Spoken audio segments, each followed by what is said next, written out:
So for those of you who are new to Sangonite, what we tend to do in these evenings is to have a theme that we pursue for usually 3 months, where we sort of explore a particular topic of the Dharma, but we're exploring it in a way that we hope relates to the way we practice, a way that helps us to practice, to use these things in our own life to practice the Dharma. And our new theme for the new year, we've called Gateways to Enlightenment, I think. Yes, we have. Gateways, I've been getting that wrong. Gateways to Enlightenment. So we're going to be looking at different aspects of enlightenment and different ways that we as practitioners can approach enlightenment, different gateways, ways in to enlightenment for us, different roads that we can take towards it. So we all know that, I should think, that Buddhism, the Dharma, is fundamentally about helping us to move towards enlightenment, to become more and more the wise, warm, creative people that we've got the potential to be. So the ultimate goal is the same for all of us. And many of the ways that we're going to approach that goal will also be the same for all of us, because we're human beings, we have that shared humanity. Many of the ways we move towards enlightenment will be the same for all of us, but not all of them.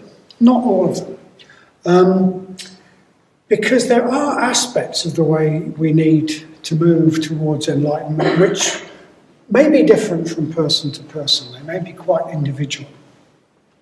So there's an old joke, it's a slightly tasteless joke, there's an old joke in which a traveller in a remote country area asks a local the way to his destination. And he gets the reply, well, if I was going there, I wouldn't start from here. We may well feel that about ourselves in enlightenment, actually. If I was going there, I wouldn't start from here.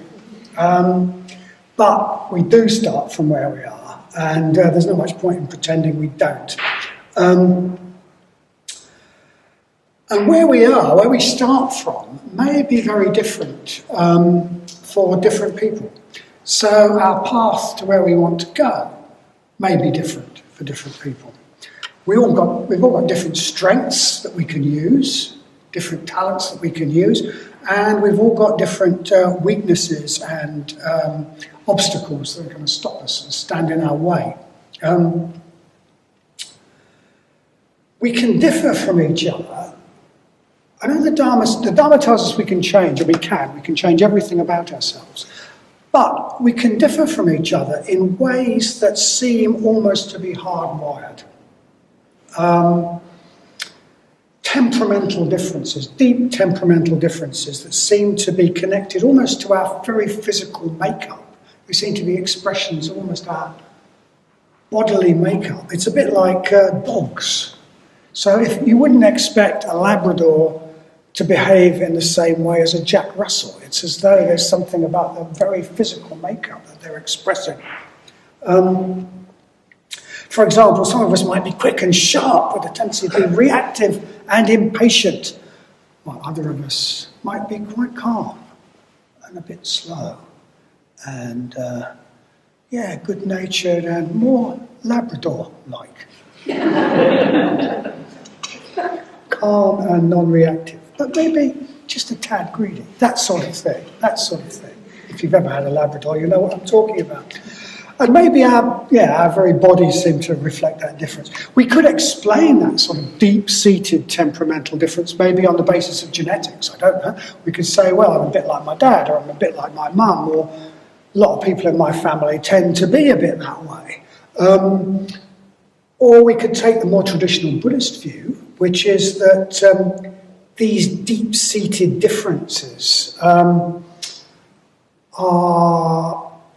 built up on the basis of drives, built up over many lives, samskaras, built up over many lives. And perhaps the two explanations aren't in conflict. Perhaps they're not in conflict because the Dharma tells us that we choose our parents and our environment, maybe our family,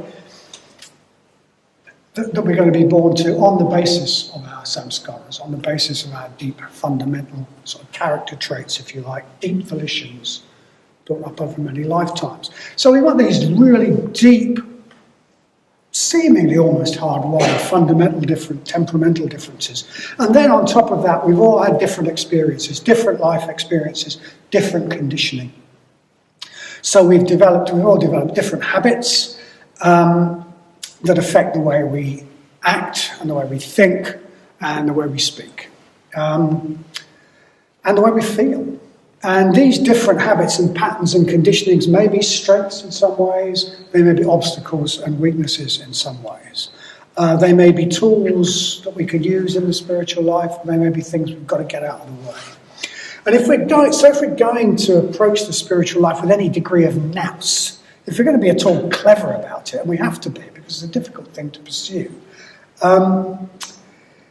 we need to think about this. We need to think about what are my tendencies? What are my tendencies? What are my strengths? What are my weaknesses? What obstacles stand in the way? What patterns are going to help me? What patterns are going to hinder me? We need to think about where am I and how do I get to enlightenment from here? So we need to know where we're starting from so that we can know how we get to where we want to go. And what we're going to explore in the next 3 months or so is a traditional way of helping us to do that. It's a traditional, very powerful tool that helps us to be aware of our patterns, our strengths and our weaknesses, what needs to be transformed, what it can be transformed into. And this traditional tool is not a list, it's not a verbal teaching. I'm not sure what it is really, I'm not sure what we should call it. We could call it a composite image or a composite symbol, but that's really not doing it justice. That's really not doing it justice. It's not something that someone thought up. It's more like a manifestation of reality that's offered to us. But whatever we want to call it, I think as we explore it over the next few months, you'll come to agree with me that it encapsulates an enormous amount of spiritual wisdom and is a very, very helpful, whatever it is, in our movement towards enlightenment.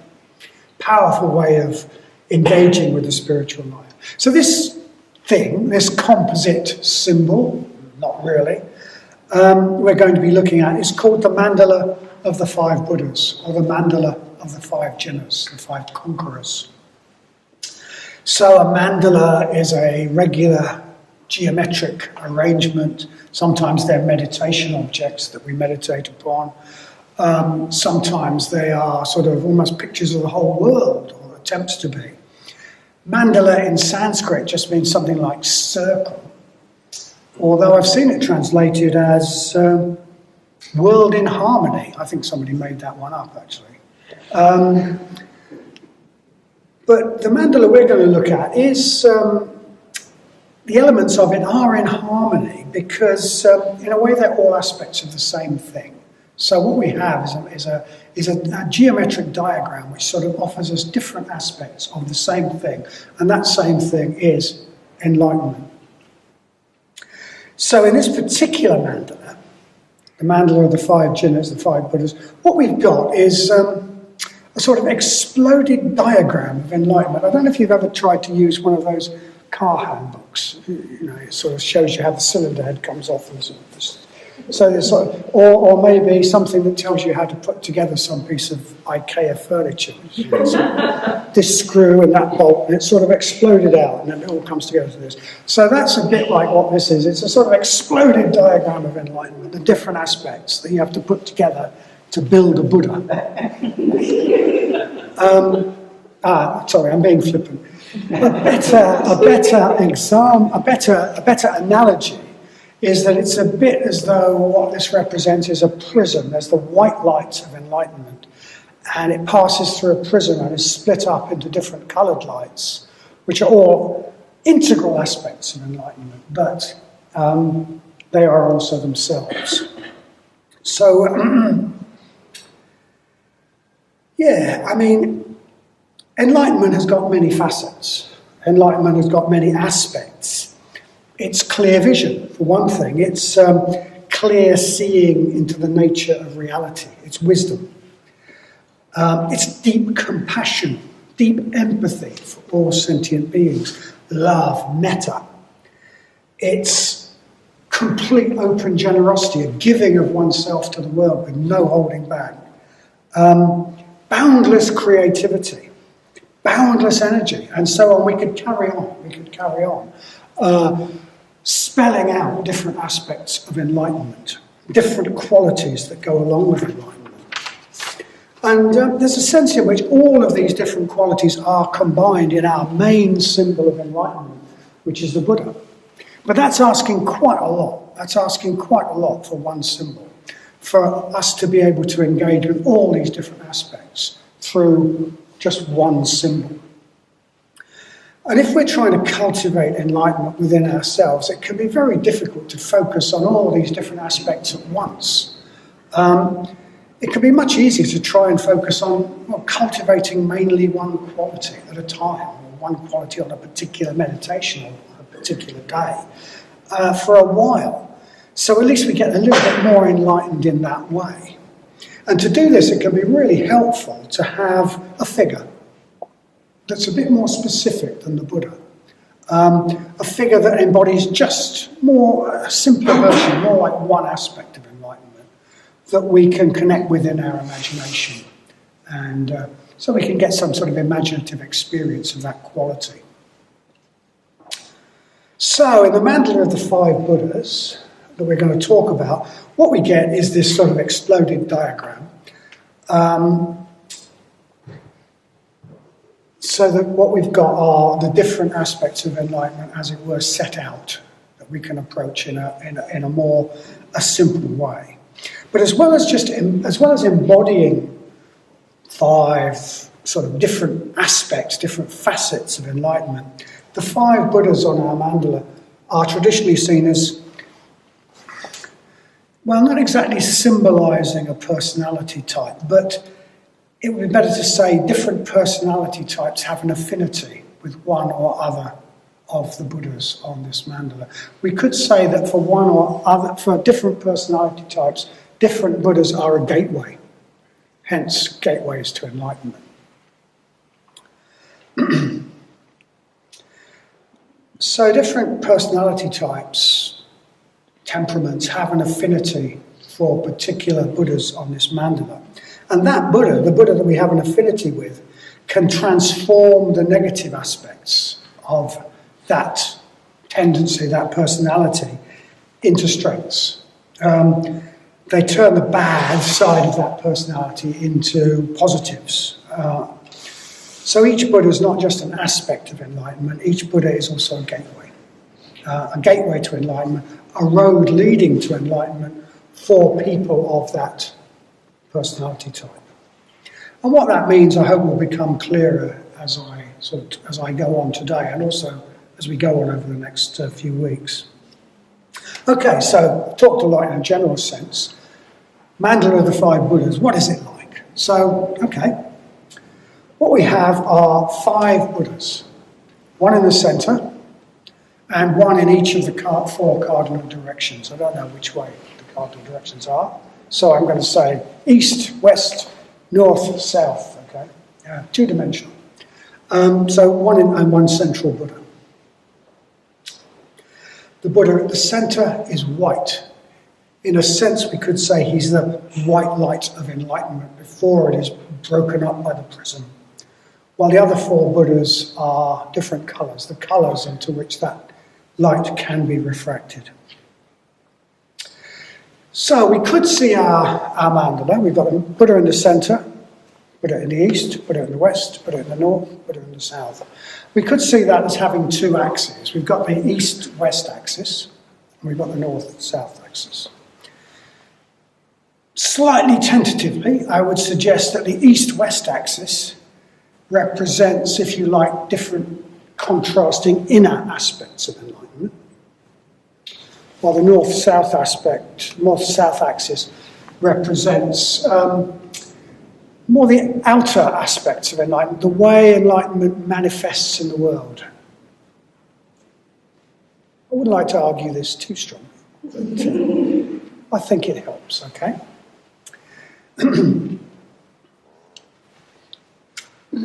So, looking first at our east-west axis, what I've called the inner axis, we have two contrasting Buddhas, who we could say represent two contrasting aspects of enlightenment, the inner aspect of enlightenment, which are united in the fully enlightened being.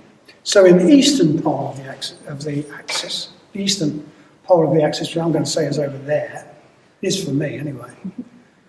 In the east, we have the Buddha Akshobhya, whose name means unshakable or imperturbable, something like that.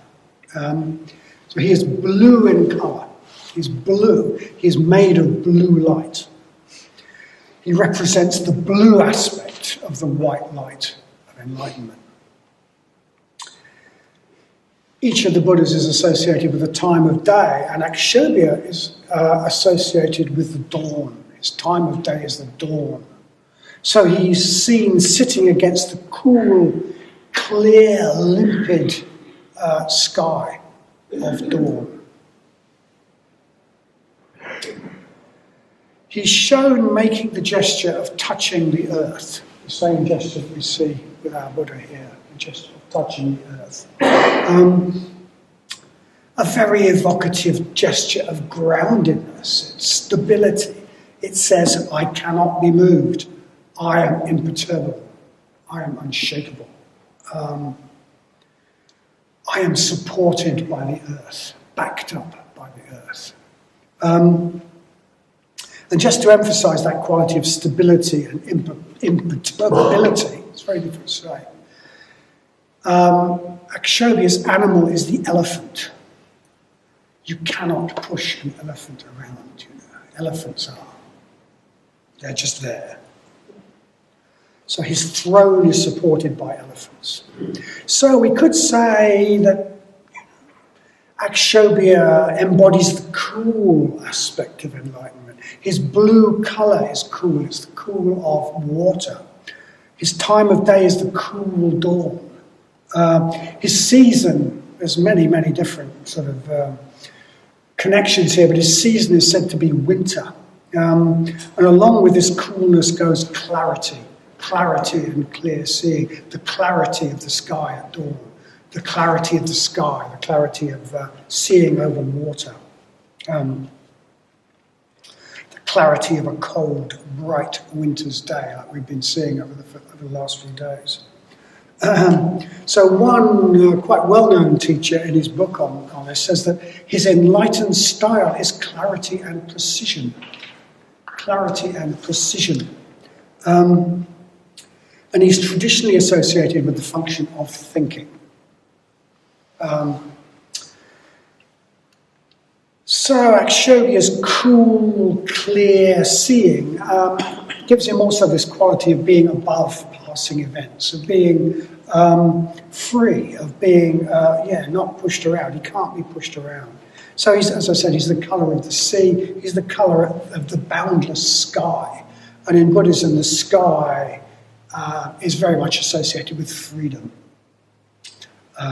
So he is the freedom of the enlightened mind that's not pushed around by events, that's above events, if you like.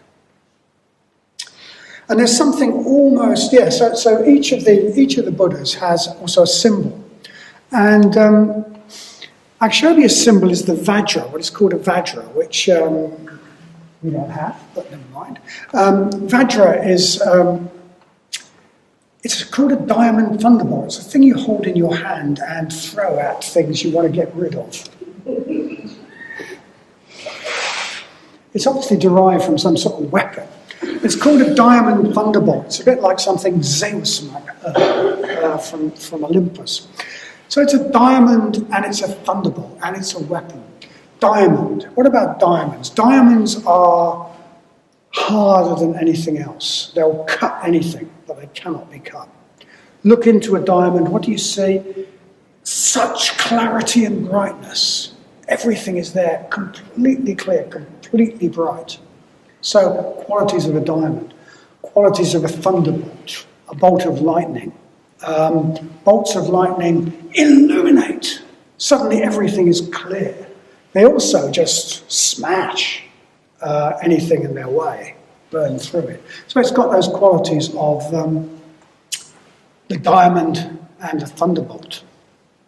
So this Vajra symbolizes an approach to enlightenment, which cuts through like the diamond, which gives clarity like the diamond, which smashes obstacles like the thunderbolt, which clarifies the truth like the thunderbolt, where we see clearly. So Akshobhya's approach to enlightenment is the Vajric approach, the approach of the Vajra. And there's something a bit fierce about this. There's something a bit fierce about the precise clarity of Akshobhya. And the type of person who is said to have an affinity for Akshobhya is maybe sometimes a bit fierce as well. If we tend to get a bit impatient with untruth or fuzzy thinking or unclarity, if we tend to be a bit critical, if we tend to swear at politicians when they're clearly lying on the telly,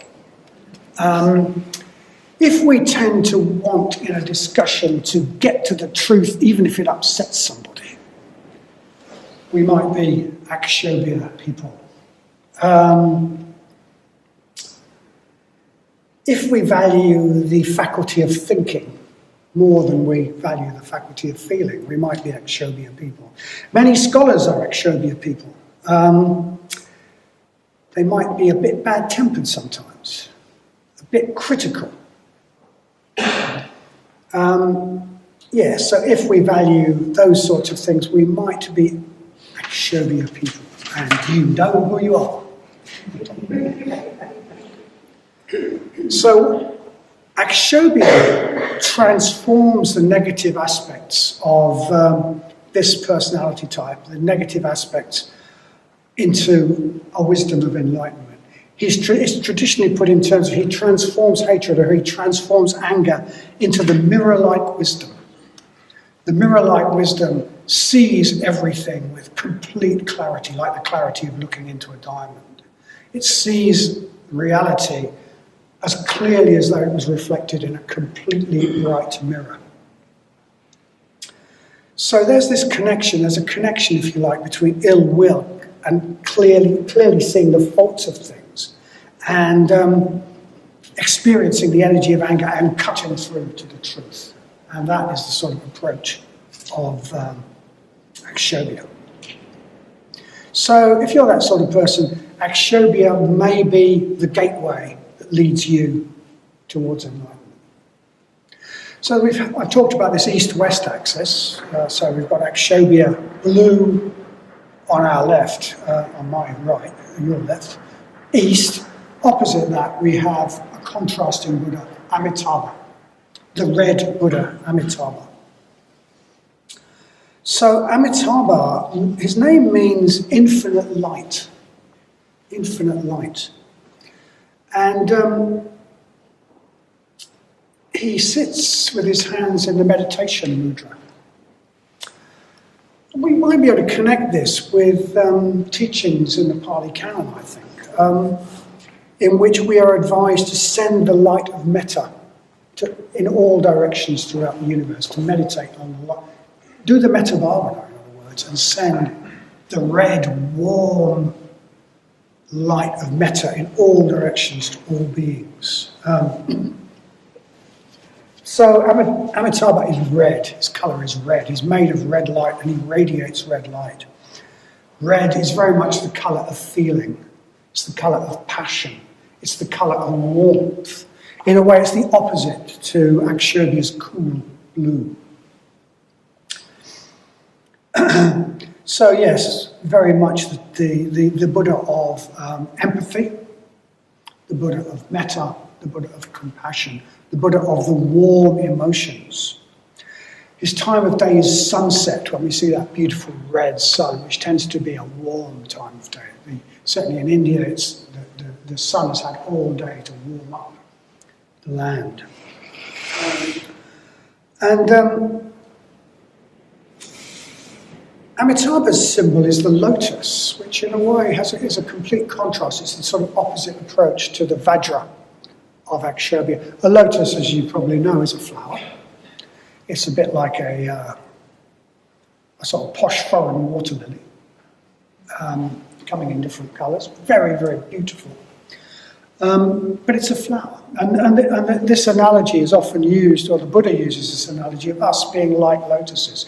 We start out in the mud, and by a natural, organic, gentle process of growth, we grow up through the water, the mucky water. We come out into the air, and we open into the sunlight. So the lotus, as an approach to enlightenment, represents a gentle, natural unfolding, as compared to the sort of cutting through untruth, cutting through obstacles, smashing obstacles of the Vajric approach. So two different approaches to enlightenment. A much gentler, less Vajric approach. Anyway, people who have a particular affinity with Amitabha tend to be people who value feeling above thinking. Maybe not. But especially, traditionally, they are people who tend towards greed and maybe lust and maybe addiction and maybe a bit of a stickiness in relationships. People who want to own, consume, hang on to, desire. Desire is the prime motivator. We could say that Akshobhya people, Vajra people, deal with the unsatisfactoriness of existence by pushing it away and smashing the bits they don't like. Whereas Amitabha people deal with the dissatisfaction of existence by having something nice to eat, or etc., etc. So if you are maybe a bit greedy, maybe even a bit addictive, maybe a little bit sticky in relationships, maybe, you may have an affinity with Amitabha. Amitabha may be a gateway to enlightenment for you. So in traditional terms, it's said that what Amitabha does, the poison he transforms, is the poison of greed or passion, greed. And he transforms that into what is called the discriminating wisdom. And the discriminating wisdom is the wisdom that sees the unique beauty of every person, every being, and everything, and just loves it, just really appreciates it. So what's happened here is that this sort of slightly sticky desire that wants to own, eat, hang on to, is transformed into something which is more related to the thing itself. It's just a love for the thing itself, an appreciation of the thing or the person themselves. So transforming the greed into discriminating wisdom. So that's the east-west axis. Akshobhya on the one hand, the Vajric approach, Amitabha on the other, the lotus approach. We could say clarity of vision versus warmth of feeling. Smashing through, cutting through, gentleness, gentle unfolding.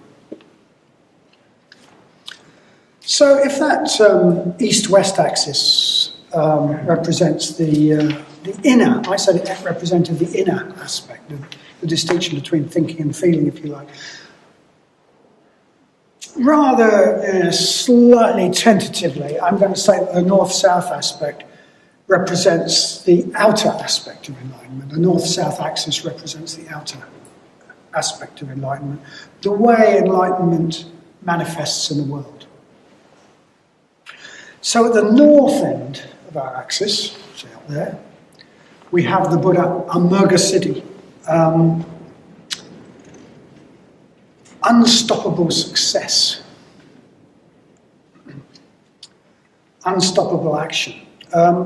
So here's the head of the karma family, and karma means action. So Amoghasiddhi is shown holding his right hand in the gesture of fearlessness. Have no fear. And unlike most of the other Buddhas, he's not at all static. His time of day is midnight, so he's shown against a black midnight sky. He's this mysterious green against a black midnight sky. And he is being carried along by bizarre beings called shang-shang birds. And they're called shang-shang birds because they're constantly crashing cymbals. Shang! So he comes along with a great noise, constant crashing of cymbals. And maybe this image brings across some of the qualities of Amoghasiddhi: swiftly flying, going anywhere, unstoppable, triumphantly crashing his cymbals, triumphantly proclaiming success wherever he goes. So Amoghasiddhi is the Buddha of unstoppable action, the unstoppable action of the enlightened mind. The mind that's freed from all the neuroses and delusions and self-limitations that cause us to be stoppable so much at a time. The anxieties and the self-imposed limitations that get in the way of us being effective. And those of us who have an affinity with Amoghasiddhi and his karma family are traditionally said to be those who, in the unenlightened state, are prone to envy. I've always been a little bit puzzled by this. I mean, he's about fearlessness and action. But the poison he transforms is the poison of envy. And I think maybe the secret here is those of us who feel we are not so successful, who are perhaps prone to envy others who are. If we are held back from successful action by limiting beliefs or low self-view, low lack of confidence, anxiety, if we don't dare stand out, we can tend to resent those who do. We can tend to resent those that do. We can tend to resent those who act, take responsibility, stand out, make things happen, are successful at what we do. And if that's us, then I suppose it's quite a difficult thing to sort of see about ourselves. But it is a feature of, probably all of us to some extent, that we envy or when we see really successful people, we don't think, yes, yippee, I'm so glad. We think, meh, or something. Anyway, if that tends to describe us, then maybe we need some of Amoghasiddhi and his unstoppable success to transform envy through fearlessness, through the fearlessness to act, and through cultivating unstoppable action, just getting those limitations out of the way, getting those fears, self-defeating fears, out of the way so that we can act with success. So that's north, Amoghasiddhi, the green Buddha of unstoppable success with his gesture of fearlessness. And opposite him in the south, we have a Buddha called Ratnasamava. Ratnasamava means born from a jewel. And his family is the jewel family. So his symbol is a jewel. Jewels are beautiful. Jewels are very valuable. So that brings out something of what he is about. And he is the Buddha of the south. He's the Buddha of noontime, the summer. He's the colour of sunshine. It's brilliant, brilliant sunshine colour. The season when the generative, creative action of the sun this golden yellow sun sort of blesses the world, gives out to the world, makes everything grow and develop. And that's what Ratnasambhava is doing. He's giving out his gifts to the world, making what's around him grow and develop, giving riches. So in his left hand he holds a jewel, the symbol of those riches out of the beauty. And his left hand he holds a jewel, his left hand is in the symbol of giving. Get it right. I think in his left hand he holds a jewel, his right hand is in the symbol of giving. Am I right? Yes, right. So one of his hands is holding riches, beauty, and the other one is giving that to the world, His animal, whereas Akshobhya's animal is an elephant, and Amoghasiddhi's is a strange bird, it's clashing symbols. His is a horse, and horses are very beautiful, and traditionally they were always symbols of wealth, because it was wealthy people who had horses. So the imagery gives us a very good idea of what Ratnasambhava is. He's the aspect of enlightenment that manifests as creativity, generativity, generosity, the life-affirming qualities of generation and generosity that bring beauty and riches into the world. Especially, he's associated with spiritual riches, but also artistic riches, beauty. The beauty that enriches the life of beings. So he's pouring gifts into the world. He represents the fact that the enlightened being, the enlightened mind, makes a gift of themselves. They make a gift of themselves to the world.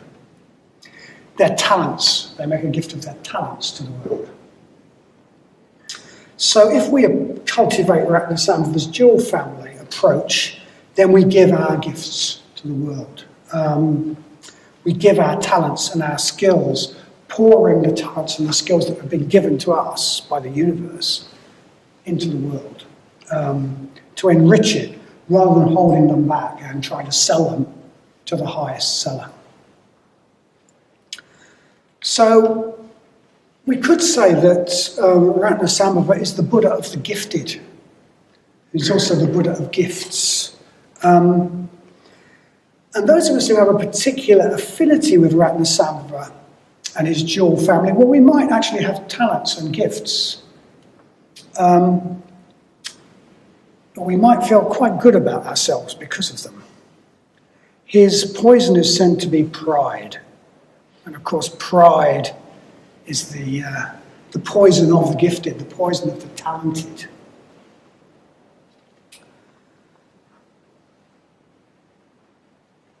So yeah, if we're gifted, there's the danger that we'll be proud, that we'll think this is a personal achievement, that I have made myself like this. That we should charge a high price rather than generously pouring them on the world. So if we are successful, if we are creative, if we are gifted, or just simply if we want to enrich the world, if that's what we see our practice as being about, enriching the world,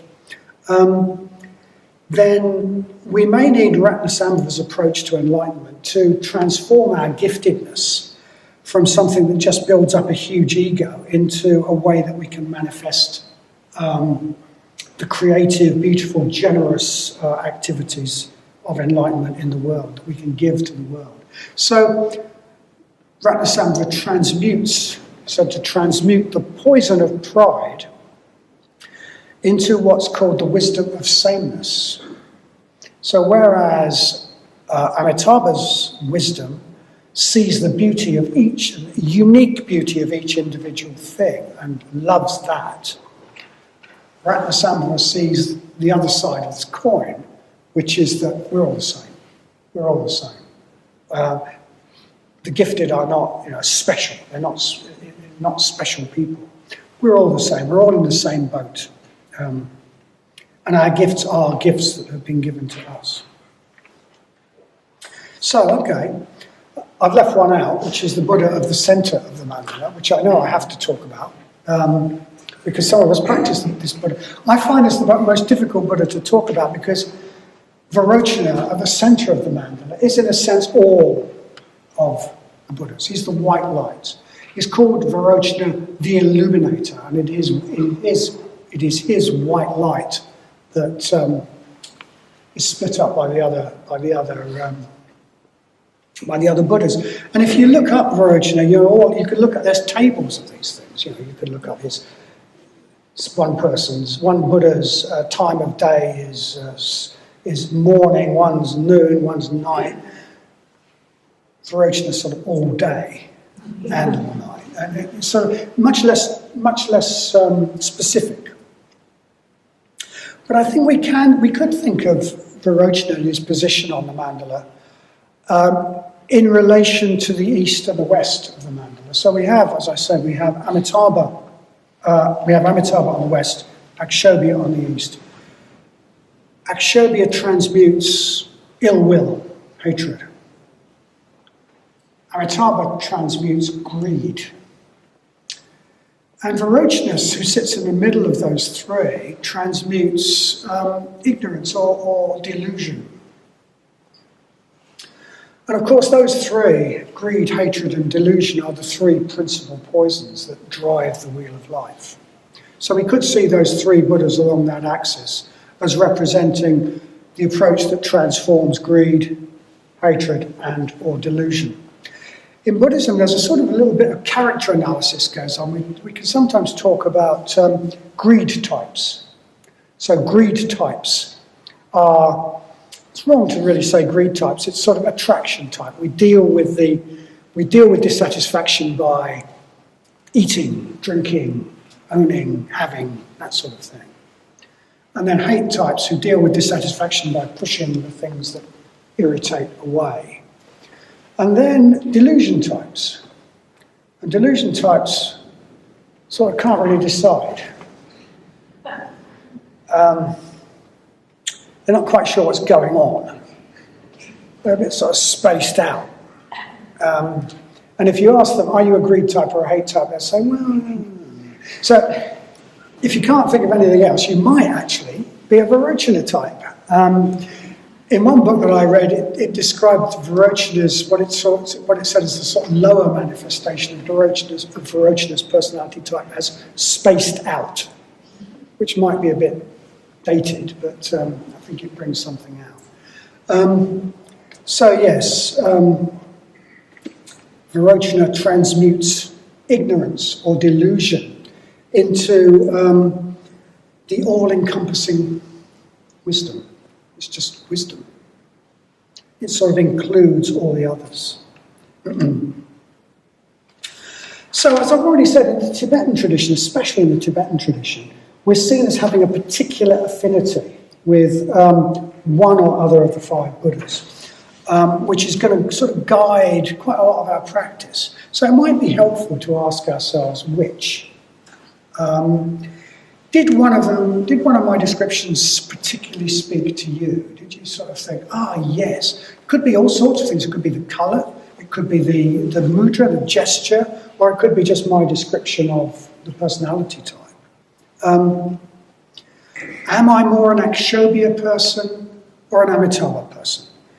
In a discussion, do I tend to look for the truth? I don't care if I upset people. Or do I look for harmony and it doesn't matter if it's all a bit foggy? Am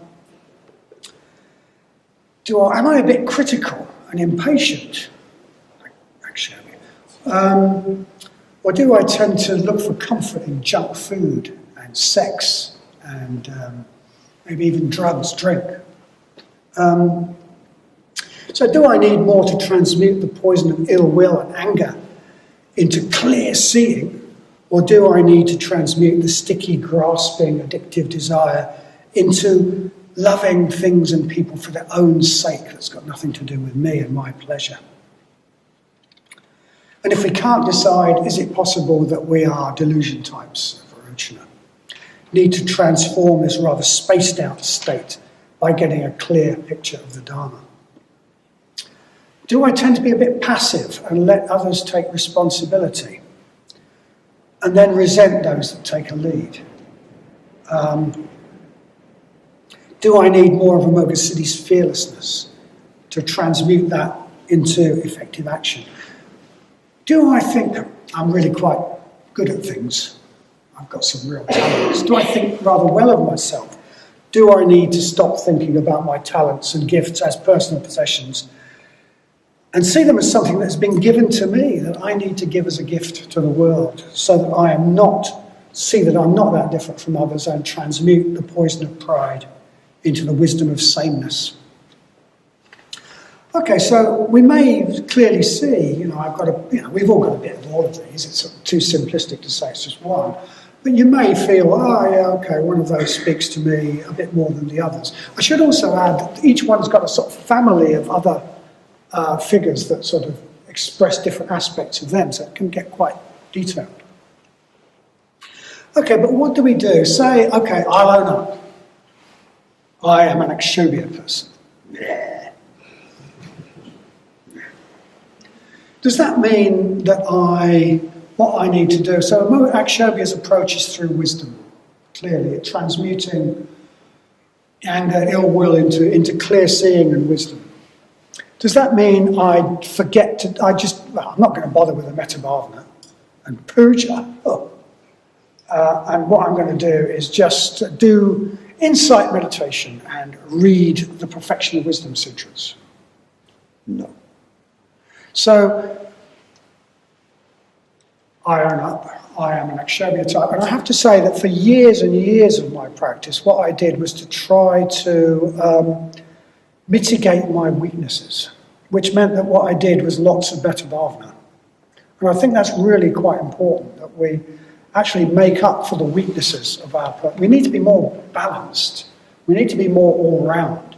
If we are of the Akshobhya type, we need to cultivate warm emotion, or we'll be so one-sided we'll get nowhere. What we can do is avoid our weaknesses. If we are, an Amitabha person and my heart is opening like a flower to the world. We need to do some thinking as well, actually. We need to get a bit of clarity in there.